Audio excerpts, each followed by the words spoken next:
mūsu programmā ir arī diskusija, kuras nosaukums ir aktīvā pret pasīvo ieguldījumu stratēģiju. Tā kā es esmu te jau uz skatuves veiksmīgi nobāzējies, es esmu viens, bet man ir jāaicina apakaļ Valdis, un arī mūsu investoru klubā izpildu direktors Kaspars Peisinieks.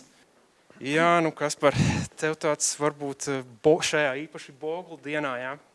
Tas grūts uzdevums.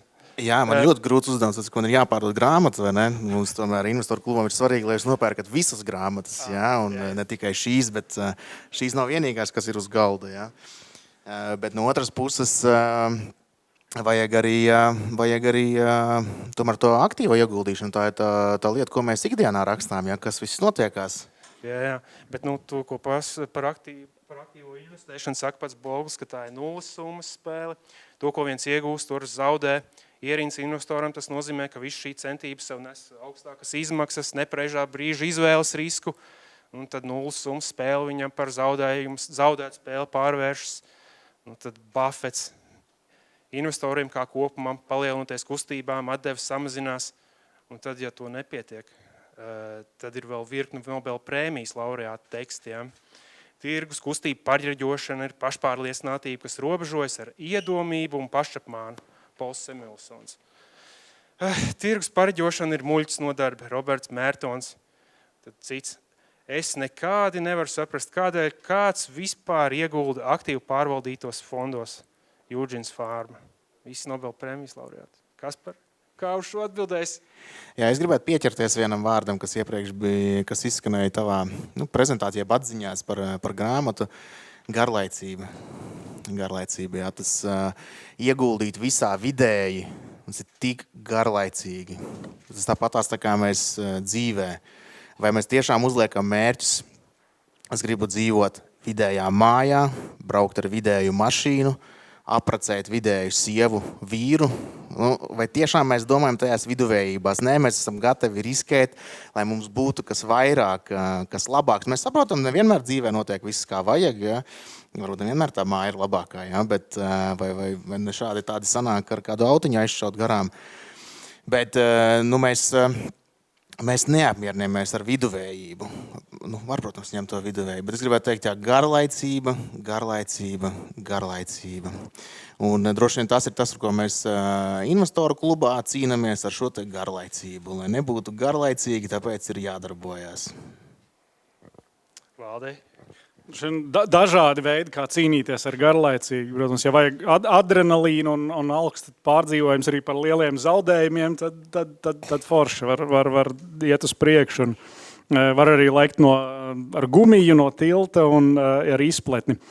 Bet es gan dotu priekšroku tādai stabili paredzamai peļņai un arī par to vidējo statistika nepielūdzami rāda, ka, jā, protams, ir kaut kāds procents arī aktīvo pārvaldītāju, aktīvo investoru, kuriem ilgākā termiņā izdodas kādreiz pārspēt šo tirgus vidējos rādītājus, bet transakciju izmaksas, starpniecības komisijas neizbēgami noved pie tā, ka lielākais vairums ir zem šīta vidējā rādītāja. Tad mēģinot atrast, smukāku sievu kā vidējo, jūs riskējat ar ļoti lielu varbūtību, kad jūs būsiet zem šīta vidējā. Un arī, es teiksim, dodu priekšroku stabilai un paredzamai peļņai, kas arī var būt ļoti aizraujoši, tikai ieklausieties tādos faktos, piemēram, pirms 100 gadiem, 1923. gads, eiro varbūt statistika nav tik pieejama, bet, teiksim, Standard & Poor's Amerikas tirgus, $100 ieguldīti, šobrīd būtu vērti, ja visa peļņa tiktu reinvestēta, visas dividendes reinvestētas, šobrīd tas būtu vērts apmēram $2 miljonus. Jā, labi, tā brīža $100 noteikti bija daudz augstāka pirktspēja nekā mūsdienu $100, bet vienalga tā izaugsme ir fenomenāla. Un, teiksim, ja gribat kļūt nemirstīgi savu tā teikt, pēcnācēju mazbērnu un mazbērnu atmiņās, tad jūs varat ieguldīt šodien tajā pašā S&P vai MSCI World indeksā, pieņemsim $1000, uzrakstīt testamentā, ka līdz 2123. gadam šo naudu nevar aiztikt, un ar lielu varbūtību jūsu pēcnācēji, ka viņi sanāks kopā, viņi varēs taisīt lielas svinības, kad viņi varēs izņemt apmēram 20 miljonus. Jā, labi, tie 20 miljoni savā pirkstspējā būs kaut kas pielīdzināms šodienas 2 miljoniem. Droši vien kaut kādas starpniecības komisijas kaut ko būs apēdušas, bet garā ziņā es nesūdzētos, ja mans vectēvs būtu spējuši šādu soli pirms 100 gadiem atpakaļ.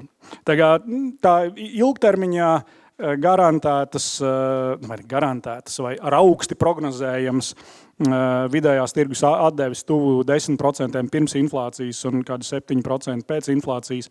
Tas ir ļoti aizraujoši arī. Tur nav nekā garlaicīga. Jā, kas par, ja mēs tad atmetam to garlaicību, argumenti par labu aktīvai? Pirms nopietnajām lietām, man gribās teikt, ka droši vien garantēti būs tie, ka tie mazbērni izkausies par to, vai to testamentu ievērot vai nē. Bet, ja nopietni, ir vairākas lietas, kas, manuprāt, ir, lai gan tā grāmata ir atjaunota, bet ir vairākas lietas, kas ir vai novecojušas, vai mums vismaz nav šeit tā. Kaut par tām pašām komisijas maksām, kur daudz tiek runāts no ASV un daudz kur citur ir bijis populāri, ka pērkot fondu, tev ir front-load komisija. Vienkāršot sakot, nopērts un tev ir 3-5% komisija. Šobrīd arī individuāls var nopirkt vai no ETF vai arī akciju, būtu tā saucamais aktīvais investors. Šīs komisijas man nav. Vēl viena lieta ir par indeksiem kā tādiem, ka ne viss tur ir iekļauts iekšā. Un, pieņemsim, ja mēs gribam ieguldīt Baltijas akcijās, teiksim, mēs gribam būt maksimāli pasīvi. Bija pieminēts pasaules akciju indeksa fonds, bet Baltija tur nav. Un mēs paskatāmies Baltijas ienesīgumus, tad pēdējos 20 gados Baltijas akciju tirgus ienesīgums ir bijis 2 reizes lielāks nekā S&P 500. Tas tā, mēs pavisam nopietni runājam. Un ar aktīvo nav jābūt tā, ka mēs visu laiku treidojam šurpu turpu. Un tad, kā tad ar to brokeri, kas mums pa vidu paņems komisiju? Jā, agrāk bija liels komisijas, tagad arī var Baltijas akcijas bez komisijām. Tad tās sākuma komisiju nav. Tā aktīvai treidošanai komisiju nav. Es biju vēl vienu trešo argumentu izdomājis, bet es laikam viņu aizmirs un es iedošu Valdim, varbūt ir ko atspēkot. Bet tas varbūt nav atspēkošana, man liekas, tas iet komplektā ar to visu papildinoši. Jā, droši vien nekas jau nav perfekts un tiešām jūs gribat ar savu investīciju dot kādu signālu, atbalstīt kādu uzņēmumu vai jūs ļoti labi zinat, esat klients, sadarbojaties ar kādu uzņēmumu šeit Baltijā. Tas viss ir normāli, ka jūs to darat, bet tāpat laikā es tomēr teiktu, ka ar to nevajadzētu aizrauties tādam vidējam investoram un nevajadzētu aizrauties ar lielākām summām, kādas jūs esat arī neveiksmes gadījumā gatavi zaudēt vismaz daļēji. Jo nevienmēr ir garantēts, ka tās aktīvās izvēles, tās tomēr ir kaut kādas aktīvas izvēles un tās var ļoti būtiski novirzi no kaut kādiem tirgus vidējiem rādītājiem. Tad vidējiem investoram es tāpatās rekomendētu joprojām, tur lielāko daļu savu investīciju novirzīt kādā pasīvā fondā. Un komisijas, tā ir ļoti nozīmīga lieta. Tā ir viena no lietām, kas šo te pasīvo investēšanu, kur ir zemākas starpniecības komisijas, mazāk pirkšanas pārdošanas darījumi, tad mazāk transakciju izmaksas. Tad komisijas ir viens no būtiskiem elementiem, kāpēc pasīvajiem fondiem veicas labāk. Kaspars minēja, ka Baltijā ir komisijas ir 0. Tas varbūt uzlabotu, ja nebūtu šīs starpniecības komisijas, tas varbūt uzlabotu aktīvas investēšanas iespējas, bet vienalga tas nevienā brīdī nebūtu vairāk kā 50 iespējas būt labākam par vidējo. Vienkārši tas nav matemātiski iespējams. Tāpat kaut kāds kazino elements arī saglabājās. Jā. Es varbūt teiktu tā, ka 50 pret 50 pārspēt Baltijas indeksu. bet ja Baltijas kopējais šis groziņš iet krietni straujāk uz priekšu nekā globālais groziņš, var, protams, gadīties, ka mēs trāpām nepareizajos visos. Jā. To es nenoliedzu. Jā. Bet, ja mēs iztaisām globālo un mēs aizējām prom vispār no aktīvā, tad mēs tās iespējas vienkārši palaidām garām. Jā, tad mēs varbūt parunāt arī par pasīvās indeksēšanas tādām ēnas pusēm. Starp citu, pats Bogls ir teicis, ja visi indeksēs, vienīgie vārdi, ko tad varētu lietot, ir hauss un katastrofa. Kā jūs to saprotiet? Kas ir beigās, kad visi indeksē? Jā, droši vien var mēģināt ieskicēt kaut kādus apokaliptiskos scenārijus. Tas, protams, nav nekāda apokalipse to, ka visi investē un investē indeksos. Tā, protams, nav nekāda apokalipse. Ja? Bet droši vien tajā brīdī pazūd kaut kādi cenošanas mehānismi, ja visi iet uz pilnīgi vienu un to pašu. Un tikai tādā veidā vien investēt, tad kādā brīdī vairs droši vien cena nekļūst svarīga vai nevar runāt par to, ka iestājas kaut kāda veida komunisms. Bet es zinu, ka Valdim ir ko atbildēt uz šo visu. Droši vien tīri teorētiski, ja mēs iedomājamies tādu utopisku scenāriju, droši vien, ka daudz kas būtu nepareizi, 100% visu pasaules naudu atrastos ieguldītā aklī, neko nedomājot indeksu fondos, bet tā ir varbūt intelektuāli tāda interesanta diskusija, kā būtu, ja būtu, ja? Mēram tāda pati diskusija, kā būtu, ja mēs nonāktu melnā cauruma centrā un kas tur varētu būt, bet mēs nekad nenonāksim melnā cauruma centrā un nekad 100% visa nauda netiks ieguldīta indeksu fondos. Šobrīd, man liekas, ir tendence, indeksu fondi veids tādu savu uzvaras gājienu Amerikā, kur viņi vēl ir īpaši populāri, tad tiek uzskatīts, ka varbūt šīs dekādas, šīs 10 gadus līdz 2030. gadam varbūt tās sasniegs kaut kādu paritāti, bet no tā, kad visa nauda būs indeksu fondos, tā, kā es teicu, tā ir drīzāk tāda, teorētiskā spriedelēšana, un tad noteikti parādās kaut kādas aktīvās tirgošanas arbitrāžas iespējas, un tas nekad līdz galam nenotiks. Proti izķertās neefektivitātes, tad aktīvie, kas tad var dabūt savu peļņu, ja? Tā. Līdz tam ir ļoti tālu, bet droši vien, ja mēs tādu intelektuālu teoretizēšanu virzam, tad droši vien tas būtu viens no faktoriem, kas apturētu tādu tendenci. Jā, mēs varētu parunāt arī par to, kas tad tāda pasīvā indeksēšana vispār ir patiesībā, cik atšķirīgs var būt šīs pieejas pasīvā indeksēšanai. Tātad ir šis Bogla tradicionālais kopējais indeksu fonds, jā, bet tad ir viss pārējais arī, kas arī ir indeksu jūra mūsdienās, un tas pats ETF, vai ETF ir vilks aitu barā? Jā, es varu piebilst to, ka indeksēt tiešām var ieguldīt indeksos var dažādi.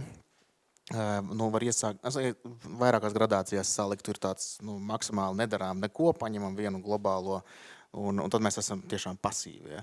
Bet mēs varam izdarīt arī aktīvas izvēles ar indeksu fondiem, ieguldot, vai izvēlēties neieguldīt šobrīd, tad mēs sākam ar taimingu nodarboties, ja izvēlēties brīdi, kurā mēs to darām.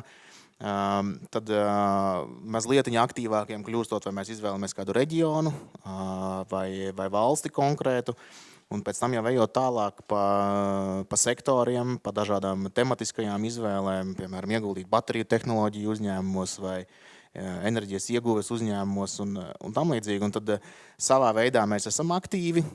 Mēs varbūt neesam tajā tik aktīvi, ka mēs nemēģinām tur katru individuālu akciju ņemt. Un es domāju, ka daudziem investoriem tieši mans tas aicinājums būt aktīviem, esot to, ka, ja es gribu iegādāties, pieņemsim, man to tēma, ja nafta, ja. Bet naftas iegūst kompānijas, ja, tad mans skatījums būtu tāds, ka, lai es saprastu, kuru konkrēto, tad man ir jāizpēta gandrīz visas un jāatrod tā labākā. Bet, ja man vienkārši tēze ir, ka naftas cena pieaugs, tad, un starp citu runājot arī par lieliem indeksiem, vēl jau dar arī paskatīties, kas viņos ir iekšā. Un cik liela ir īpatsvaru, un ja mums ir sava kaut kāda globālā tēze vai globālais makro skatījums, kur kas iet, varbūt tā, ka šī joma nav pārstāvēta indeksā, un ka viņi ir pārstāvēti ļoti nedaudz. Un tad, kad viņi jau būs kļuvusi aktuāla, tad jau tas vilciens būs aizgājis. Ja. Bet tā kā izmantot indeksus var ļoti daudz un plaši dažādi. Maldi? Nu jā, protams, vārdu indeks nevajag uztvert kā kaut kādu absolūtu vērtību. Protams, var indeksēt visu kaut ko un var indeksēt ļoti šauras lietas un tā tālāk, bet, kā Kaspars minēja, tas visas ir kaut kādas aktīvas izvēles. Pat ja jūs izmantojat indeksu fondu, izdarot kaut kādas aktīvas izvēles, es teiktu, ka tā vairs nav pasīvā ieguldīšana. Un arī uzsākot indekso darbību, jā, mēs indeksēsim, mēs sekosim kaut kādam indeksam, bet kas tad tas tieši būs? Un tā bija zināma neliela diskusija, bet teiksim, mēs nonācām pie secinājuma, ka piemēram no tāda Latvijas ieguldītāja, no Latvijas pensiju krājēju viedokļa vispasīvākā izvēle varētu būt pasaules attīstīto valstu akciju tirgus. Tas vistuvākais būtu tas MSCI World Developed Countries. Un man arī tie paziņas draugi prasa kaut kādu padomu. Jā, ļoti labi, es ticu tai indeksēšanai, ko man pirkt, kurš ir tas īstais produkts, tad es parasti arī iesaku pievērst uzmanību komisijai, atrast vislētāko starpnieku, tad MSCI World varētu būt tā, vistuvāk pasaules attīstīto valstu kopumā tirgus indeksēšanai, neizdarot kaut kādas aktīvas izvēles par nozarēm, par izēvielu cenām, par makroekonomiskām tendencēm un tā tālāk. Nu jā, tad atšķirības ir diezgan liels un gribēju piebilst vēl vienu lietu, kas ir aktīvai ieguldīšanai, ir tas, ka mēs arī varam paust savus uzskatus arī caur šo te ieguldīšanu. Nu, protams, mēs paužam uzskatu vidēji garlaicīgi. Ok, labs uzskats. Bet, piemēram, lielajos indeksos ir iekšā viss kaut kas tāds, kas varbūt man nepatīk. Es zinu investoru, kurš saka, ka viņš nekad nepirks lielos akciju indeksus, tāpēc, ka tur liels īpatsvars ir Teslai. Viņam nav pieņemams, kā tas viss strādā. Un tad jautājums, ko man darīt kā investoram, tā kā es eju tur, kur, piemēram, daudziem ir, ka negribās naftas kompānijās, tad viņi iet tur, kur tas ESG jau atlasītos, kur ir filtri virsū un tam līdzīgi. Ja? Bet, tad mēs varētu sākt, varbūt jātaisa jauni ir kaut kādi ETF, un kur būs indeksa fondi, piemēram, S&P 500 ex Tesla. Nezinu, vai Magnificent 7, ja, kas šobrīd ir lielās karstās tehnoloģiju kompānijas. Vai kā tu to īstenot? Labi, es nopērku to, bet tad šortot Tesla, tas atkal tas jau aiziet galīgi trakajā. Bet es gribētu teikt, ka attiecīgi tā aktīvā investora iespēja ir arī izvairīties no tām investīcijām, kuras mēs negribam, un likt lielāku uzsvaru to, ko mēs gribam. Un pēc tam mēs jau vai samierināsimies, vai raudāsim par tām sekām. To jau redzēsim. Jā, un tās galējības var būt visādas. Varbūt arī indeks, kas pieskaņots vienai kompānijai, bet ar reizinātāju. Piemēram, Teslas akcijas cena 3x. Jā. Tad pat nebūs indeks, tas ir ETFs vienkārši. Jā. Tas ir biržā tirgotais fonds, jā, bet ne indeks. Jā. Jā.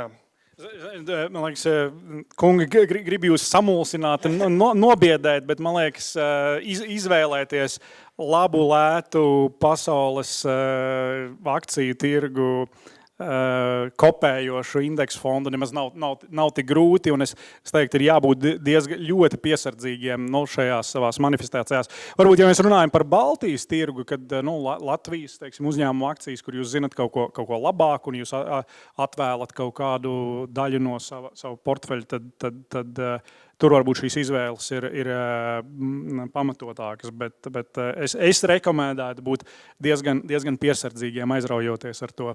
Tieši kādus indeksus eksotiskus izvēlēties. Tās visas ir aktīvas izvēles, tā viss ir aizvirzīšanās prom no pasīvās investēšanas. Tā ir, un to arī Boguls kritizē ļoti īstenībā. Tāds ir. Kaspar, bet par komisijām, par tām nelaimīgajām komisijām, cik tev tas atpēta peļņu un ko darīt, lai mazinātu to efektu? Viens ir nepirkt dārgus fondus, un tad no komisijām šobrīd, jā, kā es iepriekš minēju, tad, ja mēs redzam tās aktīvās izvēles, tā pašā Baltijā ar bez komisijām var veikt akciju darījumus, Ne visās bankās, bet kādā tas ir iespējams. Globālajām akcijām mēs varam atrast brokerus, kur ir ļoti zemas komisijas, kā piemēram, uztais darījumu ar 100 Teslas akcijām, un komisija faktiski ir $0,35. Ja. Tas ir ļoti, ļoti zema. Tur vairs nav tie, tas, manuprāt, vairs nav vairs tas arguments. Līdz ar to tur galvenokārt tas risks ir tas, vai mēs aizšausim garām tajās izvēlēs, ja, vai mēs pašu indeksu neapspēlēsim, bet tas komisiju faktors, ja vien mēs nemaksājam lielas komisijas, ja mēs prātīgi to skatāmies, tad tas var arī nebūt šķērslis. Bet tur galvenais faktors būs tieši izvēlēs. Bogus ļoti daudz runā par komisijām. Valdi, tev ir ko piebilst? Jā, komisijas ir ārkārtīgi liels faktors, bet arī tur ir jāuzmanās ar tādām lietām, ka ir tiešās komisijas, kas tiek atklātas, un bieži vien arī ir netiešās komisijas, kur jau fondi, piemēram, ar ko ir ļoti jāuzmanās. Ja, kur fonds ņem kaut kādu komisiju un iegulda citos, kur savukārt atkal ņem kaut kādu komisiju un tā tālāk. Ar tādām lietām jāuzmanās, un arī ja komisiju jūs pat uzmanīgi izpētat un viņas ir zemas vai samērīgas, tad arī pat jums nav kaut kādas tiešas transakcijas izmaiņas, tad kaut kāda aktīva tirgošana, aktīva kaut kā pirkšana, pārdošana visticamāk novedīs pie tā, ka jūs tāpat zaudēsiet naudu dēļ tā saucamā, latviski runājot, spreda dēļ pirkšanas un pārdošanas cenu koridora starpības. Ja. Jā, es tā domāju, varbūt tagad būtu laiks kādam jautājumam no auditorijas. Droši. Jā. Vai viss skaidrs, pasīvi jāinvestē? Ir. Es labprāt padot mikrofonu. Jā.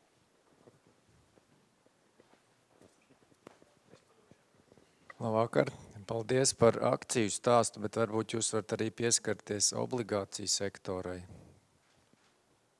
Pasīvo pārvaldīšanu, jo. Ja mēs skatāmies ilgtermiņā, tad salīdzinot akcijas, teiksim, lielos indeksus pret valstu parādzīmēm un tam līdzīgi, tad vienos vārtos ir lielāks ienesīgums ir akcijām. Daudz ko nebūs atbildē, bet tad, kad runājam par kaut kādām jau augsta ienesīgumu, tur jau individuāli jāstāsta, tur jābūt ļoti aktīvam investoram, tad ziņā, ka baigi jāvērtē. Bet, ja mēs skatāmies no ilgtermiņa ienesīgumiem, tad vienos vārtos akcijas un obligācijām nav ko ķēpāties, rupi runājot. Jā, es kopumā piekrītu. Protams, viss ir atkarīgs, cik ilgs ir jūsu tas ieguldījumu horizonts un pasīvā ieguldīšana tomēr ir piemērotāka un tieši darbojās tie noteikumi ilgākos laika periodos un primāri uz akciju tirgu. Un, kas, ja runa par pensiju krāšanu, tad mēs uzskatām, ka mūsu galvenā atbildība pret mūsu klientiem ir novirzīt viņus savam vecumam atbilstošā pensiju plānā. Jums līdz pensijai ir 10 gadi un vairāk, un pat patiesībā 7 gadi un vairāk, tad jūs varat atļauties pat 100% akciju plānu un tad pakāpeniski pārslēgties. Obligācijas, saprotu, kāpēc šobrīd ir tik karsta tēma. Obligācijas ir vairāk nevis naudas vairošanas, bet naudas kaut kādas vērtības, aizsardzības instruments, un diemžēl pēdējos pāris gadus tas ir diezgan slikti strādājis, tāpēc, ka principā tas procentu likmju kāpums, kādu mēs esam piedzīvojuši, tas ir kaut kas bezprecedents. Mūsu dzīves laikā tas noteikti nav noticis, un varbūt tas nav noticis, es nezinu, nekad tik straujušs kāpums tik īsā laikā, un obligāciju portfeļu vērtības ir kritušās nevis tāpēc, ka kāds apšauba, ka tā nauda netiks atgriezta, vienkārši pie augstākām procentu likmēm jūs varat savu naudu šobrīd ieguldīt izdevīgāk nekā, ja jums ir nopirkta obligācija pirms gada par, 5% ienesīgumu. Protams, samazināties tiem obligāciju, tuvojoties obligāciju dzēšanas termiņam, vērtības augs, viņas var arī atgriezties, ja notiek kaut kādas izmaiņas ar procentu likmēm, bet jā, šobrīd tas ir bijis tāds, saņēmis daudz kritikas un pievērst daudz uzmanība ieguldījuma obligācijās.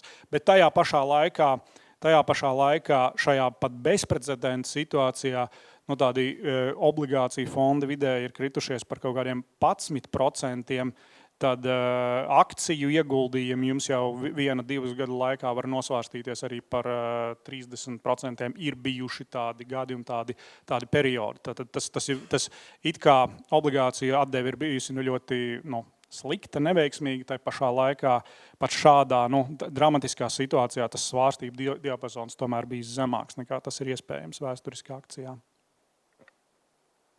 Un patīk šiem obligāciju pensiju fondiem ir tie nosaukumi drošības stabilitāte. Drošības stabili pakāšam daudz naudu. Tā. Vēl kāds jautājums? Jā. Jā, esat sveicināti, paldies par stāstu. Viens tāds jautājums. Uzmanīgi klausējamies un bieži vien skan tāds vārds lēts. Jā, atradiet lieto fondu, kuram komisijas ir lētas, un līdz ar to rodās tāds, dabisks jautājums, vai lētas nozīmē joprojām labs. Ja fondam atradam vai ITF vai kaut kādu indeksu fondu, tam ir lētas komisijas, ja, vai joprojām tas ir labs, vai tajā lētumā neslēpjas kaut kādi slikta kvalitāte, zemūdens akmeņi citi. Kas var būt? Paldies. Droši vien, varbūt, ka es varu atrast, ka ir kaut kādas, viens, kas man nāk prātā, kur iespējams var iekrist, ir kaut kādas it kā lētam, bet kaut kur ir kaut kādas netiešās komisijas. Bet, ja jūs izvēlēsieties lielos vārdus, tur kā BlackRocks un iShares vai tas pats Google dibinātais Vanguards, es domāju, ka tur caurspīdība ir augsta un S&P 500 ir S&P 500, un ja viņi šie produkti jums sola nodrošināt to lētāk nekā kāds cits, tad izvēlties to lētāko. Jā. Es vēl mazliet piebildīšu, ka tiem pašiem S&P 500 indeks ir S&P 500 indeks, un tur ir tā cīņa starp pārvaldniekiem, kurš zemāk to komisiju iedos, lai lielāku pēc tam to pīrāgu paņemtu. Un šajā jomā patiesībā ir tā, ka, ja mēs sasortētu pēc komisijām un sāktu no augstākās, tad mums tur sāktos parādīties visādi zaļi brīnumi. Ja, tur ir kaut kāds kripto ETFs, ja, tad kāds aktīvi pārvaldīts, kur vienkārši īstenībā ir šis aktīvais menedžers, viņš vienkārši ir iepakojis ETF-ā. Ja. Ik viens no mums varētu izveidot, ja mums pietiekam resursu un vēlme, izveidojam savu indeksu vai kaut kādu bāzi, uz kā mēs balstāmies, un pēc tam uztaisam ETF-u. Un tad tirgojamies visās šajās te iekšā caur visām ETF bāzēm. Bet, protams, ka tad jau mēs neliksim to komisiju 7 bāzes punktu, jo tad mēs nevarēsim savu algu samaksāt, ja mums nebūs daži 100 miljoni pārvaldībā. Tad jau mēs liksim 0,5, 0,7, 1, un tad jau mēs vairs neesam tālu no tiem tradicionālajiem fondiem.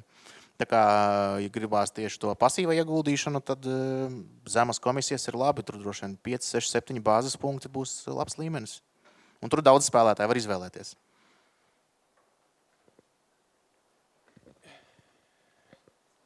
Jā, ko es gribēju piebilst? Es gribēju tomēr par tām obligācijām pajautāt. Teiksim, ja šobrīd pērk, tad 5 gadu obligācijas var nopirkt var dabūt pat 5% gadā. Un šajā mirklī, ja tagad pērk, tas ir labs darījums vai nē, jūsuprāt? Rekomendācijas. Jo šobrīd ar tām procentu likmēm, ja man nav obligācijas, bet ja es pērku, es dabūju ļoti labas procentus. Es nezinu, vai pateikšu, vai labs darījums. Es nopirku bišķiņu obligācijas, jā. Droši vien mēs nedrīkstam dot kaut kādas rekomendācijas, un tā īpaši liekas outdoorijas priekšā. Man liekas, tā ir pati par sevi licencēta darbība, bet man liekas, neviens nevar prognozēt ar lielu pārliecību kaut kādas arī procentu likmju svārstības. Es domāju, ka reti, kurš jums pirms pāris gadiem būtu, kad likmes bija tuvu nullē, kāds būtu teicis, ka mēs šodien sēdēsim un runāsim par 4, par 5%. Un Es teiksim, neņemos prognozēt, vai pēc gada būs 8 vai 3, un tas noteikti jūs šī brīža izvēli ietekmētu. Nu, ja jums, teiksim, atkarībā kam jūs ieguldat, ja jums ir brīvi līdzekļi uz kaut kādu noteiktu laiku, un tas atbilst tam obligācijas termiņam, un jūs negribat, teiksim, vai riskēt un ieguldīt uz tik ilgu laiku, ko tā prasa akciju tirgus, droši vien tā nav slikti izvēle. Un arī bankas depozītas varbūt tam ir sava vieta un sava loma šobrīd, bet pateikt, ka cik tā obligācija būs vērta pēc, īpaši viņai ir garāks termiņš, cik tā būs vērta pēc pusgada, gada vai 2, es atsakos prognozēt un pievienojos Nobel prēmijas laureātiem, kas saka, ka tā ir muļķa padarīšana, izlikties, ka tu to zini. Valds jau pateica gandrīz visu, ko es arī gribēju teikt. Es tikai piebildu, ja tas termiņš ir 5 gadi, kad to naudu ir plānots pēc tam iztērēt, droši vien forši, jā. Un ja ir 5 gadi, tad nav ko līst tajās akcijās. Tur tie riski ir svārstības var būt krietni lielāks, un tad var sanākt ne tā, kā vajag. Bet, ja mēs atkal paskatāmies ļoti ilga termiņa tos pašus datus no 1900. Gadu sākumiem, tad akcijām vidēji tie ienesīgumi ir starp 8–9%, drošajām valstu obligācijām, kas droši vien arī šeit ir domāts, tie ienesīgumi ir starp kādi 4–5%, un ilgtermiņa vidējā inflācija arī ir ap kādi 3–4%. Attiecīgi virs inflācijas ar obligācijām mēs ilgtermiņā nopelnīsim labi, ja 1%, no ar drošajām valstu obligācijām, savukārt ar akcijām 4–5%. Te arī ir tā droši vien aiziet atpakaļ pie tā par to termiņu un vajadzībām. Ja gribās iztērēt drīzumā, tad foršs variants, ja ilgtermiņā un pasīvi ieguldīt, negribās ķert tos brīžus, kad kaut ko lekt un darīt, tad varbūt arī akcijas. Nevis varbūt, bet akcijas. Tad, jā. Bet nav rekomendācija.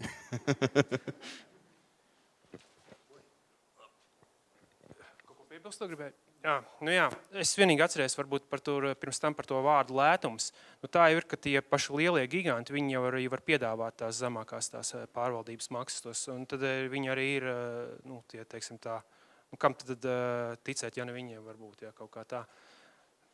Un jā, bet, es skatos, vēl viens jautājums. Labi. Pēdējais. Jā, paldies par prezentāciju. Bet tātad ir varbūt tāds jautājums aktīva un pasīva. Ja? No kādiem apjomiem var griezties pie aktīva un pie kādiem pie pasīva? Jo pēc būtības, ja pie pasīvas, cik es saprotu, varbūt no 200 eiro, ja? Tā vidēji aktīva. Jo tagad, skatoties uz to, kas notiek pasaulē, tu investē, piemēram, savus 10 000, ja? Un kaut kas notiek politiski, ekonomiski un tā tālāk, un tu viņu nozaudēs. Ja? Bet jūsu viedoklis par to. Manuprāt, šeit gan nav atšķirības. Es domāju, tur var sākt gan vienu, gan otru praktiski ar jebkuru summu. Viens varbūt praktisks, Kaspars gan minēja, ka varbūt kaut kādiem atsevišķiem darījumiem ir tās bez komisijas iespējami, bet parasti normāli jums būs kaut kāda komisija, kaut kāda fiksēta komisija par kaut kādu vērtspapīru pirkšanu, pārdošanu, un tad ar ļoti mazām summām tā fiksētā komisija var apēst procentuāli ļoti daudz. Tas varbūt būtu vienīgais apsvērums, kad vajag kaut kāds nedaudz lielāks, bet domāju, ar daži simti jau var derēt gan vienam, gan otram, lai iesāktu. Ja. Un vēl viena lieta ir, kad parasti jau ir tā, ka īpaši jau velkam paralēli ar kaut kādu pensiju krāšanu, bet arī ar cita veida uzkrāšanu. Ļoti reti ir tā, ka mums ir liela naudas summa, ko mēs ieguldam un pēc tam vairāk neko nedaram. Parasti ir tā, ka mēs veicam šos te uzkrājumus regulāri un ieguldam lēnām un pakāpeniski ilgākā laika periodā. Un, teiksim, pārliekot uz to pašu pensijas krāšanas piemēru, jūs esat gados diezgan jauns cilvēks, jums ir 30 gadi un pat 40 gadi.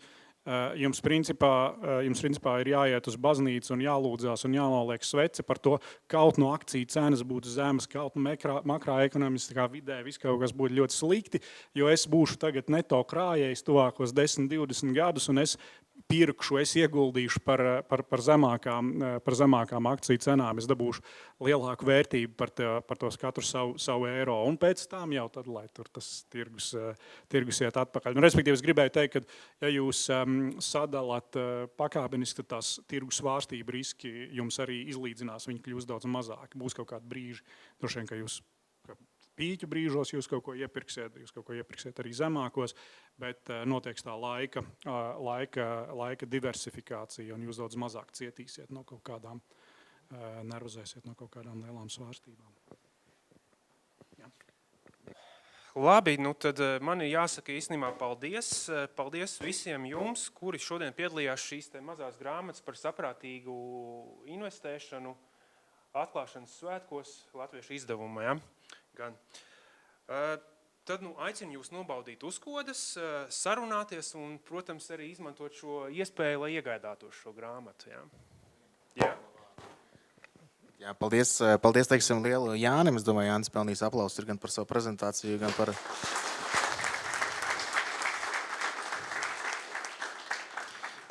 Un pašās beigās, protams, kā investoru kluba pārstāvis nevaru nepateikt. Nopērkam grāmatu, izlasām, pasīvi investējam, un kad paliks garlaicīgi? Es garantēju, ka paliks garlaicīgi. Jūs zināsiet, kuru meklēt visu informāciju par Baltijas akcijām un visu pārējo. Man nav jāatkārtojas. Paldies!